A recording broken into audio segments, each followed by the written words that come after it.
તો રામ રામ ડાયરા ને સ્વાગત છે તમારું બધાનું ફરીથી એક નવા વ્લોગની અંદર। સવારમાં થઈ ગયા કોલેજે પરીક્ષા દેવા માટે હાલતા અને આજે છે છઠ્ઠું પેપર। પછી અડધે પહોંચ્યા ત્યાં તો ગાડીની ટ્યુબ ફાટી ગઈ એટલા માટે બોલાવી લીધી ભાઈબંધની કારમાં બેસીને પહોંચી ગયા સીધા રાજુલા।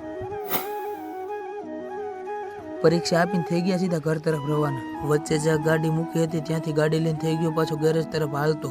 ગેરેજે પહોંચીને મને થયું કે લાવને જરાક ચેક કરી લઉં કે ગાડીમાં ક્યાંક પંચર તો નથી ને। ગાડીમાં ચેક કરતો હતો ત્યાં તો મને કંઈક અલગ જ બતાણું। પછી નવી ટ્યુબ નખાવીને આવી ગયા સીધા ઘરે। આવી ગયો સીધો પછી ભાઈબંધને મળવા માટે।